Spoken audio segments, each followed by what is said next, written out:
You're listening to the We Are Libertarians podcast network. Find all of our shows at wearelibertarians.com. Libertarian Country is one of the fastest growing and most popular liberty-themed apparel companies in the world.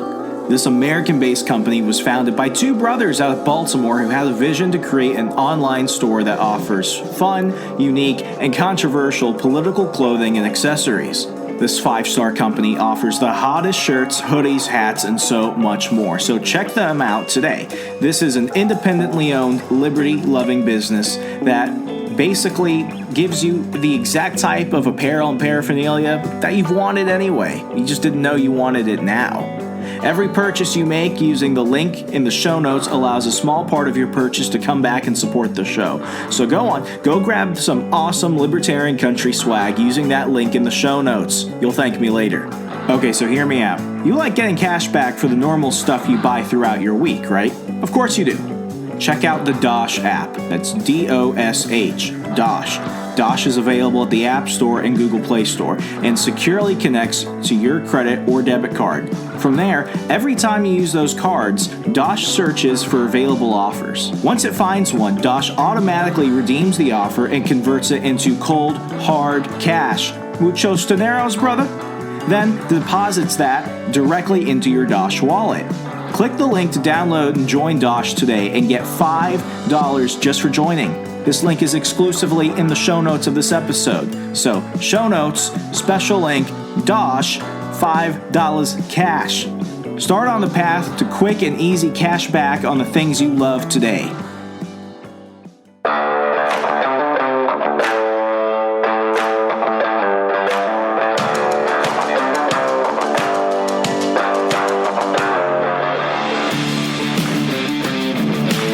Prepare yourself. You're on the run with Remso W. Martinez. That voice at the beginning always freaks me out. It's kind of like Siri, but way more serious. Yeah. All right. So Gabriella Hoffman, now a Townhall columnist. You were there a few years ago, and now you're back, right? I was in a more informal capacity, and now I'm signed on as a freelance columnist. So it's really cool to be back. And I just come there from spending about 4 years at the Resurgent as their DC correspondent on top of my consulting business. So a lot of moving parts, a lot of exciting things. So it's been good to be back. We've had some really positive responses to my columns there. So I'm really excited to bring that bent over to Townhall. So basically, you're still working way more than 40 hours a week. I don't know if I'm working 40 hours a week, but I'm keeping busy. I don't know about you, but ever since everybody was forced to start working from home, and now we're in like, I don't know, the days are hitting triple digits now.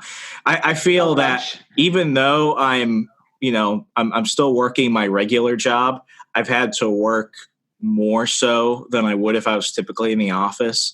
And recently, because of some, financial stuff at work, I've had to pick up some extra jobs. So it went from the beginning of 2020 being, oh my gosh, this is so nice. I get all my benefits. I get, just to work 40 hours instead of the crazy hours I used to work, and everything's going to be freaking awesome, to now, why do I feel like I'm more stressed at home than ever before? Yeah, I mean, maybe for me, I've approached it a little differently because I've been working from home for about 4 years, but it's certainly a more extensive type of work setting that I'd like because you're kind of confined. And as you know, here in Northern Virginia, we've been on lockdown for over 2 months now, and it's getting pretty excessive. But it wasn't really a hard adjustment to make. However, it is a little excessive. Yeah, it used to be, at least if you're working from home, you can go out, you can go meet clients, you could go work at like a Panera. DC, yeah, like you were, even though you were working from home, you were still like not stuck in your house all day. Exactly. Yeah, we had more freedom to move. And I think Friday we may be seeing more of it, but it's interesting what stipulations we have with our freedom being given back to us. But it's interesting, to say the least. But yeah.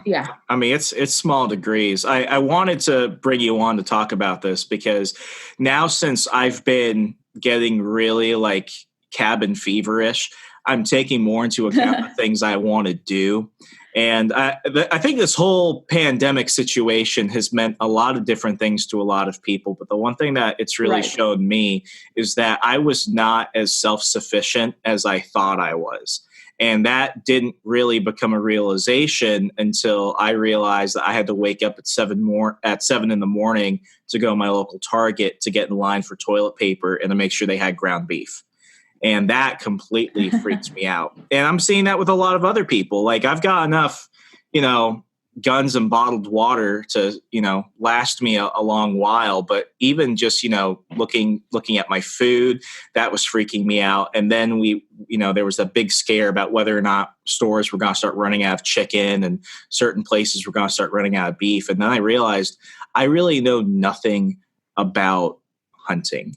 And that is the one thing that some of my friends, more so down south in like Culpeper, Loudon, they don't have to worry about that. Because while I'm in line at like BJ's trying to make sure that the butcher doesn't run out of stuff by the time I get there, like I've got friends of mine that are posting photos of like venison steak, venison jerky.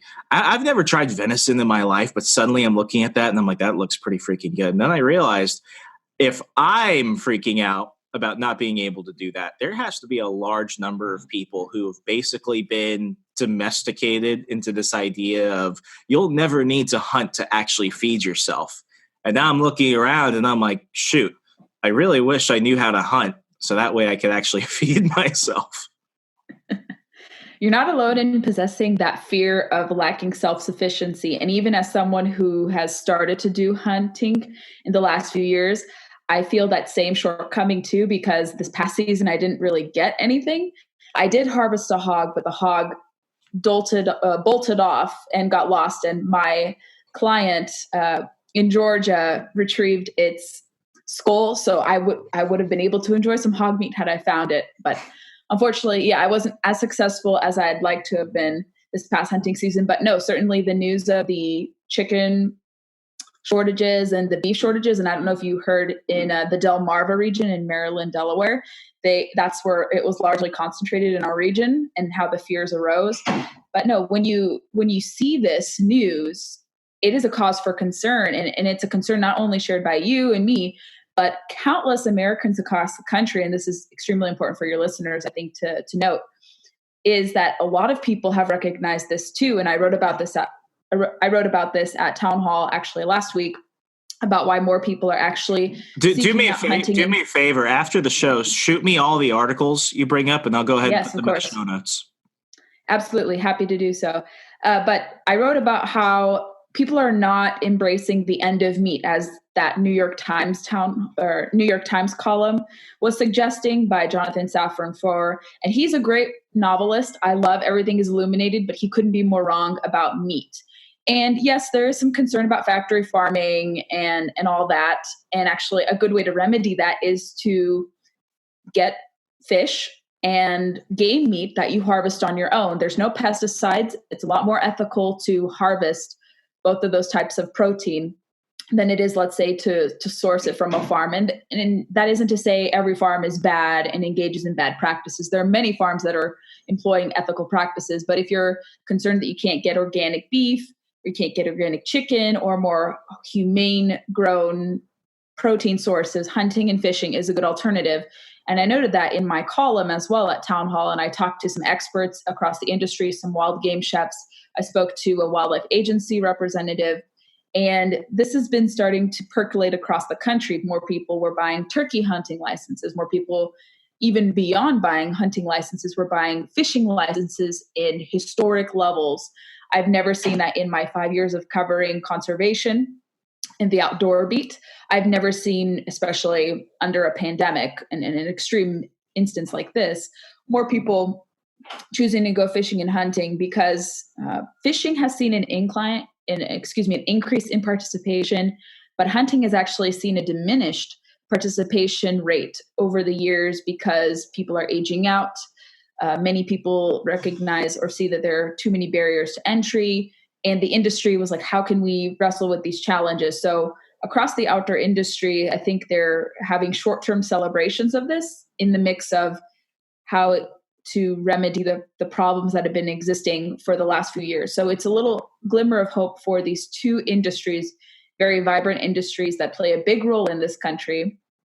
And more people, like I said, as a result, in Minnesota, in Pennsylvania, in Indiana, and even I would think in Virginia. I haven't spoken to anyone in Virginia or Maryland yet as to the increase in rate of hunting and fishing license increases yet, but I suspect throughout most of the country in states that did not shut off fishing and hunting opportunities, they saw some really short-term gains in participation. And we're going to probably see an increase in people getting into the field, especially this fall. And I think it should be important for your listeners to note that most of hunting seasons across the country have finished, unless you go predator hunting or trapping, depending upon your state and locality. But fishing opportunities will certainly be plentiful, and I definitely recommend fish as a good protein source, especially saltwater species here in the mid-Atlantic, especially if you're looking for species of fish to consume, if you want to incorporate that into your diet and you can't wait to get game meat. You can fish for trout if the trout stockings are still going on. I think they discontinued much of trout stocking, or they didn't make the stockings available. But I want to put up accurate information of that. But yeah, you can certainly get trout if it's available. You can get some saltwater species, especially if you go offshore or deep sea fishing. Mahi is delicious. Ahi tuna, blue tuna is really good. So if you're looking for things to do in the short term, supporting fishing charter businesses, which were just reopened in Virginia, would be a really good thing to do if you support private enterprise and you want to also get your fish on and get some protein. That's a good way to do it. And even in freshwater opportunities, you can also get catfish if you like eating it. I don't recommend eating it 50 miles. I am not a catfish fan. You could fry it, you could do whatever. I'm not touching that.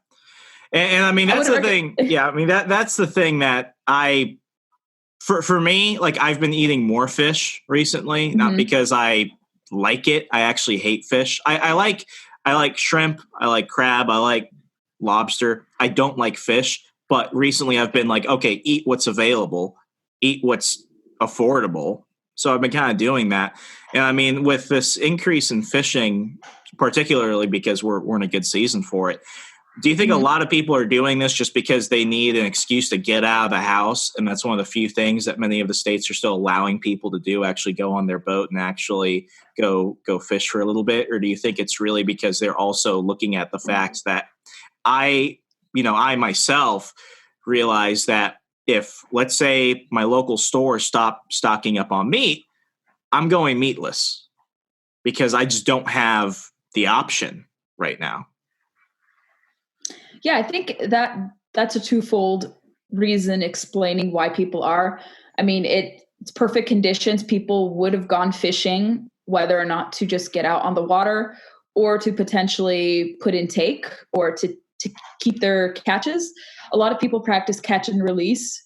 And I've heard from people, and one of the wild game chefs I spoke to said a lot of people who were just strictly catch and release have now said, maybe I'm going to keep some of my catches now that these meat shortages may be on the horizon. I'm a practitioner of both when I go fishing, depending upon the conditions, if there's a creel limit, if the season is shortened, if certain species are unavailable. Striper bass are actually really good eating, but because of some shortages, the state governments of Virginia, I think Maryland may weigh a catch limit, but I think in Virginia, there's like a 1 or 2 fish possession limit now. And it used to be, as in you can only take home like 1 or 2 fish. Take home 1 or 2 fish. Okay. I think you're only allowed to catch 1 striper bass per person in Virginia. And I can check the rules, but I remember they limited it to 1 per person per boat in that. But if I'm incorrect, I'm going to correct the record later. But I remember they limited it. Yeah, I'm completely ignorant about this. So if I ask a stupid question, bear with me. Do they limit the amount that you're allowed to take home because they want to conserve the species, or is it for another reason? Yes. Most of the time it is rooted in that if a species has been depleted, they're going to place a catch limit on things. So like in Florida, I don't know if your listeners are aware of some of the environmental conditions that have plagued that region. And actually this has happened in Virginia and the Chesapeake Bay region too. was the onset of algae blooms. And because of the red tide in Florida, a lot of species had died, in the millions. Oh, that stuff is disgusting. Yes. Have you seen that up front? Yes. Yeah. I was in Florida a year or two ago when the red tide hit the East Coast, which rarely happens. It's mostly concentrated on the West Coast of Florida. And I actually you can feel it in the air because it's so palpable. It's really hard to breathe. Allergies. Even if you have a great immune system, if your respiratory system is healthy, and I consider myself healthy, I've never had really any breathing problems. I felt that in Palm Beach when the red tide had percolated over there, and it's pretty bad. So hundreds of thousands of millions of fish and aquatic life died as a result of this because it's very toxic for aquatic species. And I learned that the Chesapeake Bay region similarly had toxic algae as well few decades ago. And when conditions like that happen, certain resources councils, the wildlife agencies have to put a catch limit. It's not because the government is enacting tyranny. I think the only instance where government can be trusted most of the time, especially state governments, is when they manage public resources like fish and wild game. And I say this as someone who is limited government for private solutions, for environmental solutions and management. And whenever the federal government shouldn't be managing things, it could be brought back to the states, and states should manage certain things where government cannot, federal government cannot. And anytime you do an activity, even on private land too, you have to have a hunting and fishing license. And this is an excise tax, taxes that are applied to sporting goods and services. And it's not like an income tax or the death tax. And you're actually pumping back money into these resources. So you're not simply engaging in like a tragedy of the common situation where you're fishing, you're not paying into it, and you reap the benefits while others are paying into the system that funds replenishing of certain fish species, like a trout stocking program or management of certain game species. So when you're going into these activities, and I hope people do buy licenses because poaching is bad, and anytime there's poaching, it leads to further restrictions. So I don't think it's the purse of government really needing to clamp down opportunities to fish. But if people don't engage in stewardship and practice conservation and don't take more than their lot, then the government is going to come in and put in these restrictions. So if people can be self-sufficient and act on their own self-interests to not take more than their lot, to not abuse their privileges in this instant, I think the government then won't come in and put in sweeping measures that could ultimately limit opportunities to go fishing and hunting in the future. But yeah, it's a system, and people going into it wanting to go hunt in the fall especially, I definitely recommend taking the hunter's education course online. You can do it for free and you only pay after you pass. It's like $23, $27. But you can learn how to hunt online. And I also recommend time in the field as well. But anytime you go fishing and hunting, it's important to note, buy a fishing or hunting license because those go directly back towards conservation. And anytime you purchase guns and ammunition, primarily, much of that, the excise taxes collected on that go back to hunters' education courses, to habitat and wildlife restoration. So anytime you buy a gun or ammunition, you're doing your part to conservation, although you can supplement that with engaging in projects and being engaged in conservation efforts. But that's why I often argue that gun control efforts will actually hurt conservation funding. So that's something to think about, those different points that I just That's like a double-edged sword right there. Yeah. Yeah. And even so, yes. I can't approximate the exact percentage, but I heard it's over 50%. That comes largely from guns and ammunition. So people have to be careful advocating for gun control. And I'm not saying this as someone who is a gun-toting, no compromise, don't believe in gun control policy person. I fully hold on to those beliefs, and I don't think gun control policies will stop crime or mitigate them in the future. But even from a holistic, objective view, people, especially sources like the Washington Post, have recognized if we have fewer hunters, species are going to go extinct, and especially through the collection of excise taxes placed on guns and ammunition. So that's a lot of things to figure out. So more people, as they start to partake in these activities, they're not only wanting to be self-sufficient because they don't want to have to submit to shortages or have to go meatless. They want to take means into their own control to go fishing and hunting within, obviously, the confines of the law or permitted. And I would say most state wildlife agencies are pretty generous with what they allot.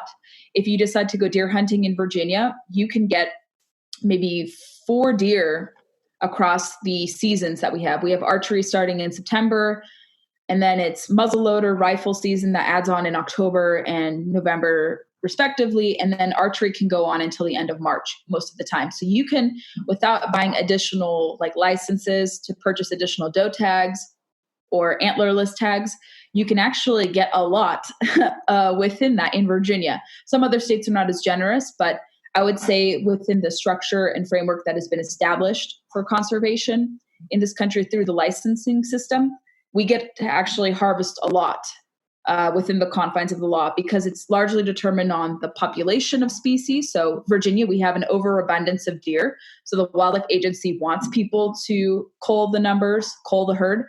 Same with black bears. I think you're allowed 1 bear per season. You can hunt bears? You can hunt bears. That's a legitimate question. I did not know that. Like, I know in some places like Alaska, you could do that.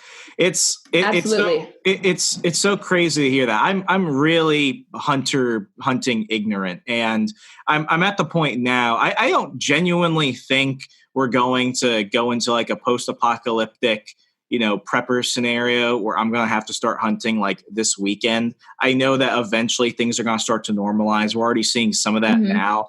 But if there was ever a point in my life where it's like, okay, you identified you don't have the skill, now it's the time to fix that. So that way, if things happen, you can be all right. I think now is that time. So I'm starting to look at, opportunities, start learning how to hunt, how to fish, hopefully when things really start opening back up. The one thing that does kind of, freak me out a little bit. And I mean, I believe, if this is not a criticism of hunters, but like the bear thing, that here's where I've never felt comfortable with certain game hunting. Like I grew up in Arizona for a while, and it used to be, because there's most of everything in Arizona will kill you, but almost everything that can't kill you, if you kill it, you usually want to eat it. We usually don't have a lot of trophy hunting down there just because of the species that are around. But I remember growing up, I had this teacher. Her husband and her son were basically paying this guy in Alaska to go track a bear cub for like a year. And then when the cub was finally a full-grown adult bear and you could legally hunt it, what they basically did was they flew to Alaska. The tracker basically took them to where this bear was. The husband and his son shot the bear. They took a photo with it. Then they flew back to Virginia, and the guy skinned it and sent it back. Now, do I have some type of eco love for bears? No, I'm not a big environmentalist, but I often don't understand why certain people are just going out of their way just to kill animals, just to go ahead and make them trophy pieces. I'm not saying that's wrong. I'm not saying that's unlawful. I'm just saying I don't get that extra drive to do that type of thing. Well, I think a lot of bear hunters, from those I've interviewed myself, and I haven't taken a bear yet, but black bear especially is actually really good eating. I had a sampling of it in Georgia for a fly fishing lodge client that I have, and he prepared it really well. It tasted like a beef stew. It was actually really good. Oh, yeah. I mean, I believe that if you go hunting, with the exception of if you have to manage certain species, you should be willing to eat it, or at least give it to people to eat it if it's taken legally and ethically. And bear hunting is really controversial.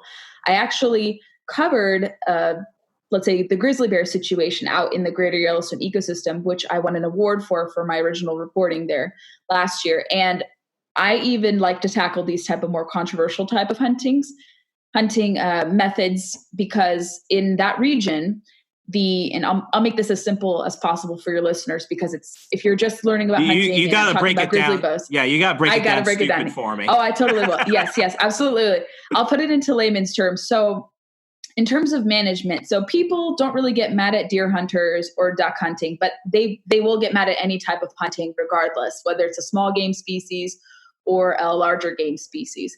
But let's say in the instance of a grizzly bear in this region out west, the bear population there has reached their carrying capacity. There are about 700 bears.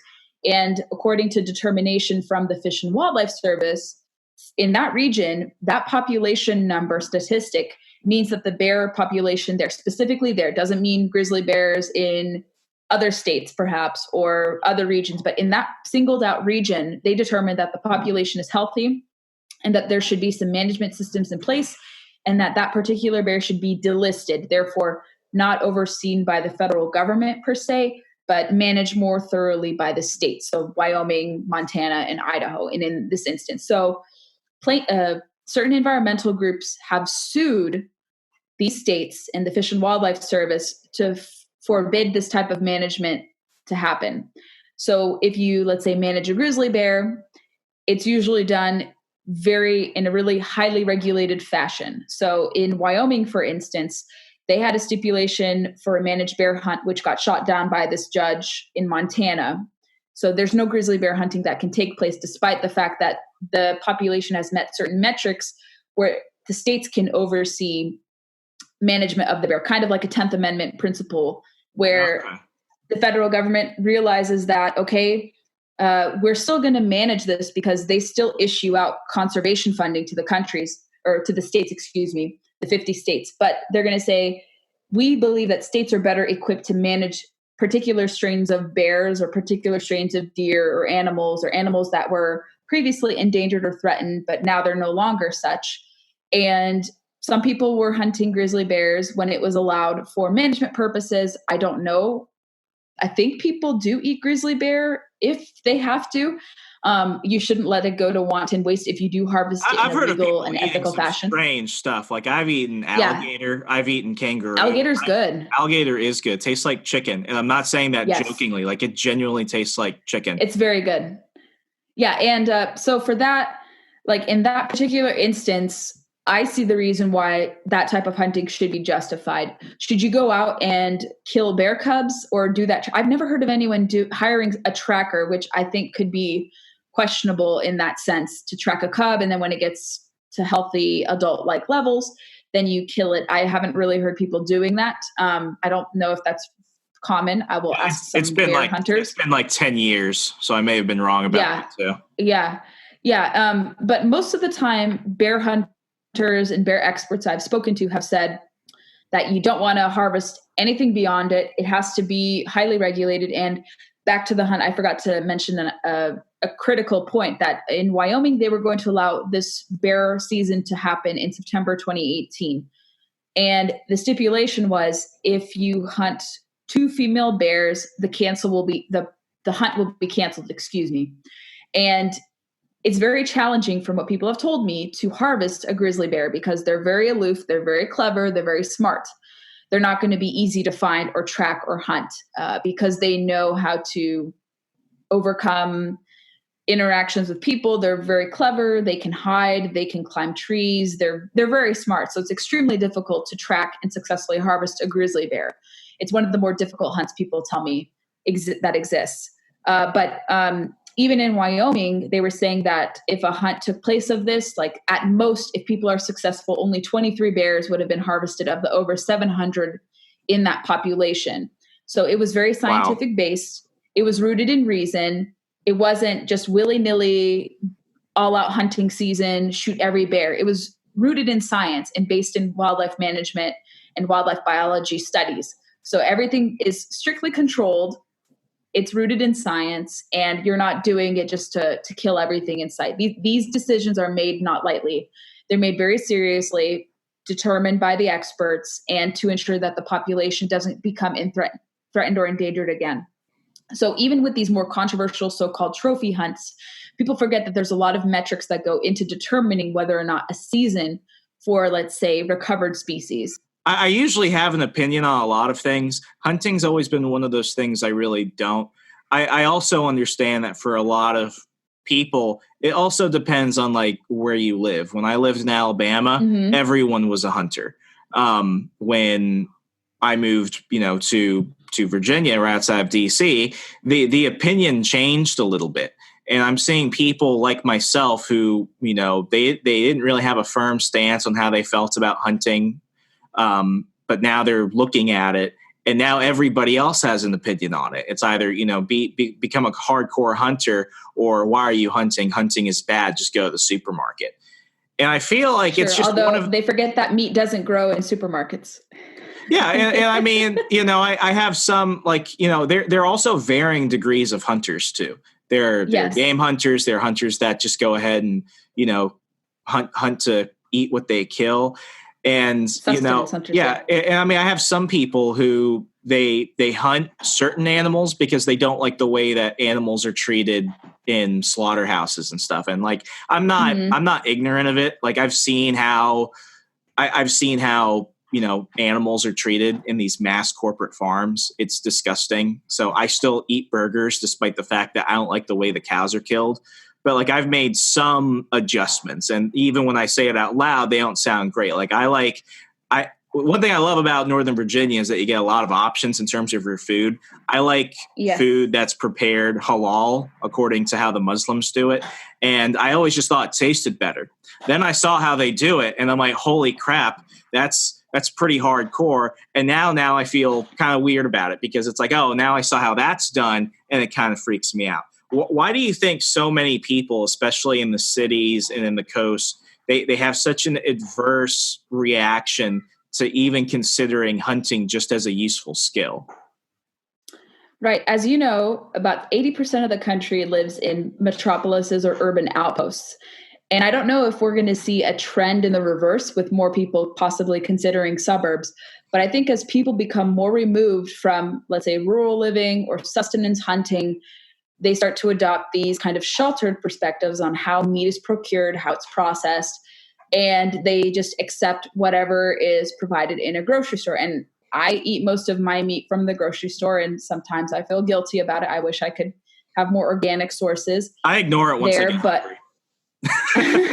Right. Of course. You're like, you got to eat, what's given in some of these cases. But it's like the cow's already dead. I can't unkill the cow.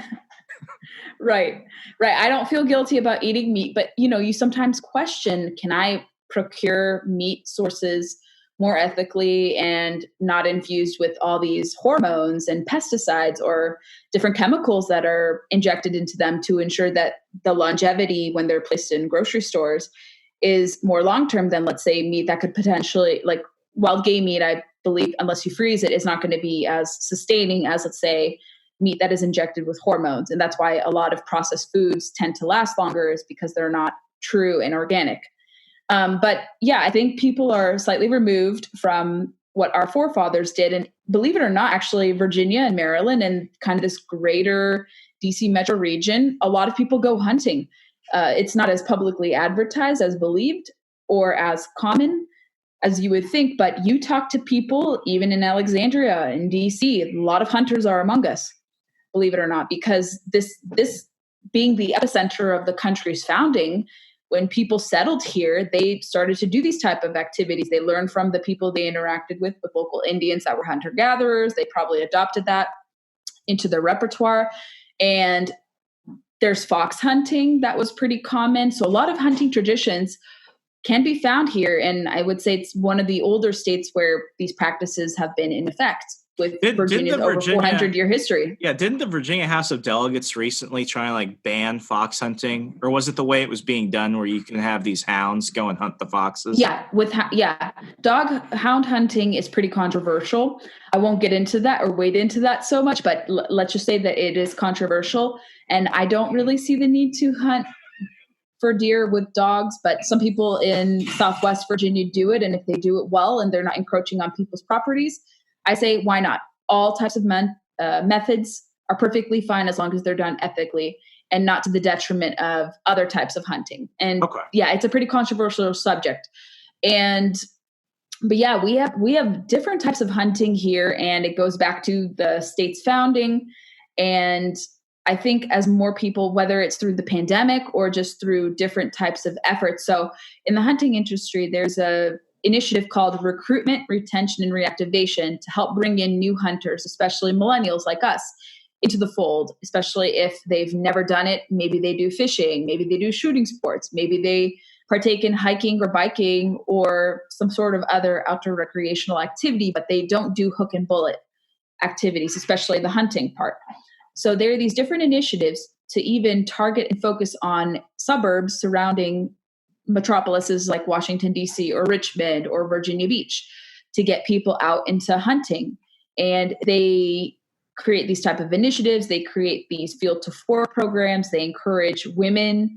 They encourage millennials. They target people in more urban settings, minority communities, to learn how to fish and hunt. And a lot of the programs for introductory level hunters are often free or at a very minimal cost to learn how to hunt, to learn how to process game meat, how to do these types of different things. A lot of fishing clinics are free.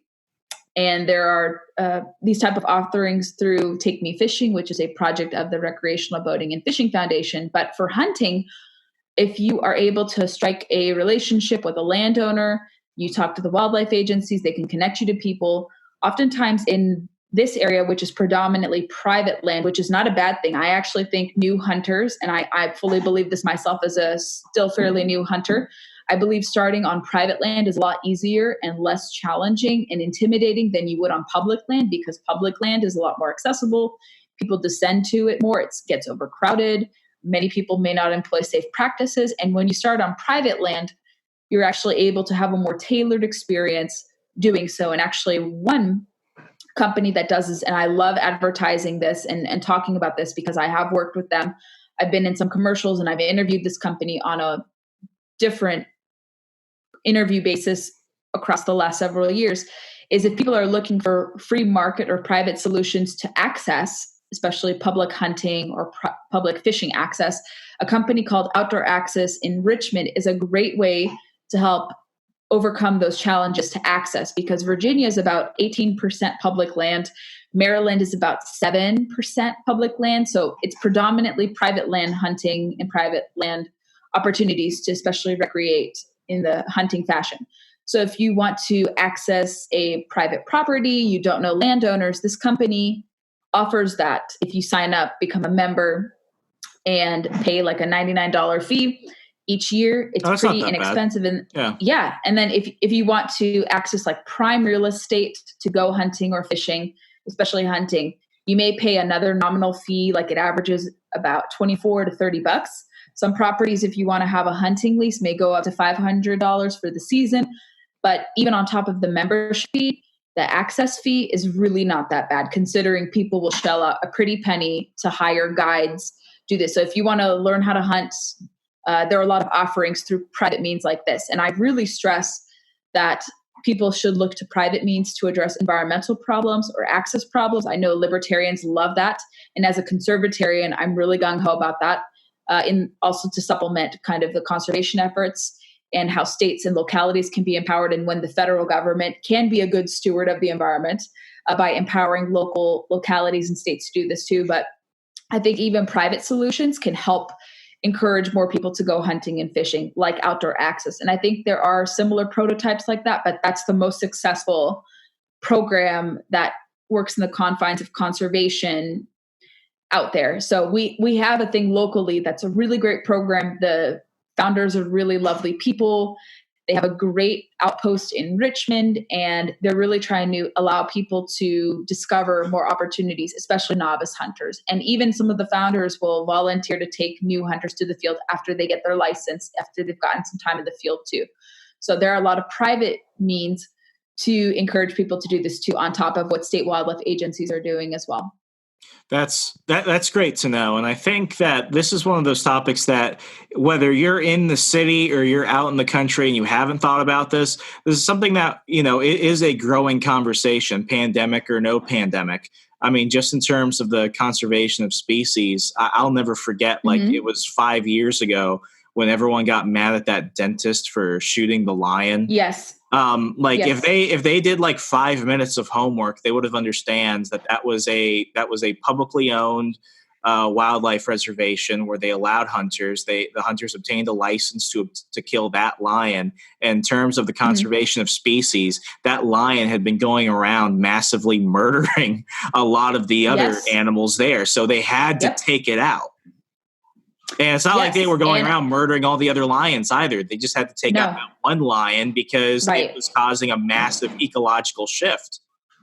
Absolutely. Yeah. People don't understand that with so-called trophy hunting. I like to use the term big game hunting because a lot of people in Africa and around the world, if they partake in the hunting of, let's say, exotic species, a lot of the times it gets labeled trophy hunting. But if you talk to locals in Africa or even in Asia, but I think a vibrant program is more common in Africa. Asia is a little different of a backyard. That's I how haven't really seen anything there. I mean, that's how a lot of those countries actually make money. Yes, for people, certain stuff. and to understand the Africa model of conservation with the even limited, highly regulated hunting of big game animals, especially the big five, which is very controversial. But to understand that system, a great resource is the Property and Environment Research Center. They're a free market environmental organization. I've talked with them on my podcast. I've befriended some of their policy experts, and they try to talk about how that type of hunting can be justified and how it actually benefits the local economies in countries in the African continent as well. And they offer a lot of private-based solutions, free market solutions for how to, let's say, overcome the challenges of managing species, how to balance out private-public partnerships, how to empower private landowners to engage in conservation practices without encroaching on them, encroaching on the private property rights. So there are a lot of private means to do conservation too, on top of what state wildlife agencies do, what the federal government does. And I will say, I've actually been very surprised by how the Trump administration has tried to really employ a federalist approach to conservation practices, because his predecessor was encroaching on private property, was limiting opportunities to go or to use, lead bullets and tackle on fish and wildlife service land. So Obama, as he was exiting, actually put a ban on lead tackle and lead bullets on national wildlife refuges, which are probably the easiest type of public lands after BLM lands to access to go fishing and hunting. So I would actually give the Trump administration high marks for what they're doing. They've hired people who believe in true conservation, who believe that whatever the federal government shouldn't be doing, it should be delegated to the states and localities. So there are some glimmers of encouragement from this administration trying to not take a big government approach to environmental practices and even conservation practices. So you can even see that in, let's say, the government framework, a lot of decentralization, a lot of deregulation, a lot of giving things back to the states to employ, to do wherever there's confusion as to what the federal government should be doing. And the administration, I think, has really prized like a limited government approach to management. I've got to let you go in a minute, but I do have one quick question about that Obama ruling. I Yes. heard the case that, when it comes to lead hooks and, lead coated ammunition, that was actually an environmental issue as well as a problem overall, because, if some people don't pick up their casings, for example, the lead poisons the ground. If, let's say, you shoot an animal and it runs off, it dies from lead poisoning. I mean, it sounded, and I did not hear the counter argument for that. It didn't sound like it was that much of a controversial thing. I mean, everyone has a preference. Some people use tungsten lead, which is deemed to be more safe. I think for duck hunting, I remember reading this recently that the type of shells you use are not lead-based anymore because for certain species, it is toxic. But if you're going fishing and you're using a lead weight, I think the level of toxicity is not that problematic. It's debatable. There's a lot of debate over this. And if you're using lead bullets, like for hunting bigger species like deer, that's like the cheapest type of bullets available. And tungsten can be a lot more expensive. A lot of these alternatives can be expensive. And so it becomes like an accessibility issue, because now you're pushing people down who don't have the financial or economic power to go ahead and do that. Yes. I could see that. That's the discrepancy. I mean, whatever people want to use, and if it's legal, I'm all for it. I prefer to use lead bullets and tackle. And whenever I'm trying to, let's say, if I'm targeting certain species, I will try to be careful. And like I said, with duck hunting, you aren't supposed to be using shotgun shells that are laced with lead. You're using alternatives just because I think for waterfowl, they've seen some impact from that and they've just decided to manufacture things. But for bigger game species, most of the common bullets, the 308s, the higher caliber type bullets used for deer hunting, for bear hunting, they're still primarily lead because it's cheaper. And they're, like I said, it's there's no conclusive evidence. A lot of people have different opinions for or against the use of lead bullets. But again, it's cheaper and the environmental impact has been questionable at best with that. So people can take it to their own hands what they want to use. If they're concerned about lead bullets and they can afford the tungsten or lead alternatives, all power to them. But I don't think you should price people out of participation by imposing greater costs on lead bullets or bullets in general. That makes perfect sense. Absolutely. Mm-hmm. So, Gabriella, you gave me a ton of homework that I got to go ahead and look up now. I'm excited to start getting into this. If people want to go ahead and listen, if you want help, yeah, go ahead. If you want help too, I will take you out to the field too. If you want to go fishing or hunting, you let me know. I'll take you up on that once Ralph Northam finally lets people walk out without masks and everything. Yes. If anyone wants to go ahead and check out your podcast, the District of Conservation, and see all your other work at Townhall and everything else you do, how could they do so? Absolutely. There are many ways you can connect with me. I'm on Facebook, Instagram, and Twitter. Facebook, you can connect with me on my public page if you type in the Gabby Hoffman together, you'll find me. I have a blue check mark. On Instagram, I'm Gabriella_Hoffman. On Twitter, I'm Gabby_Hoffman, another blue check mark there. I also have a burgeoning YouTube account. If you type in Gabriella Hoffman together, you'll find me there, but I'm going to be posting my articles like I do. I also have a podcast, as you mentioned, District of Conservation. We're on 18 different portals for podcasting performance, but I like to send people over to Apple just because that's where most of my listeners hail from. But if you have Overcast, Spotify, Google Podcasts, iHeartRadio, listen to wherever you prefer. And we also have a Twitter, Facebook, and Instagram presence for the podcast there. I have brought on some really interesting guests. I most recently had Katie Pavlich on a few episodes ago. I brought my dad on to talk about his hunting journey. I try to bring on really interesting people. And while I do try to bring on a conservative perspective to the conservation issue, a limited government, libertarian even perspective, I even just talk about the talking points, what the industry is talking about, what's percolating, what's trending. But I try to offer conservation from a conservative, limited government, even libertarian free market perspective. Not many people do that. A lot of people who podcast in the conservation space tend to not really challenge that. They kind of are like more leaning towards the left, probably more environmentalists. Some may take a more moderate approach, but I'm one of the few that offers a conservative, nuanced, conservative take there. Absolutely. And folks, I'm going to have everything she mentioned in the show notes. So go ahead and check all of that out after listening to today's episode. Gabriella Hoffman, thank you so much for joining the show today. Thank you for having me, my friend. Good to talk to you as always. Absolutely. It's always great to talk to people in the great American lockdown situation. But folks, if you want to keep this conversation going with me or Gabrielle, go ahead and reach out to us online. Remember, you can find me everywhere and anywhere at Hey Remso. Know that on Parler, the Parler app, I'm just Remso. So if you ever see Remso 2 pop up on Parler, call them a loser. And as always, leave us a 5-star rating and review on iTunes. I'm Remso W. Martinez. You're listening to On the Run. I'll talk to you later.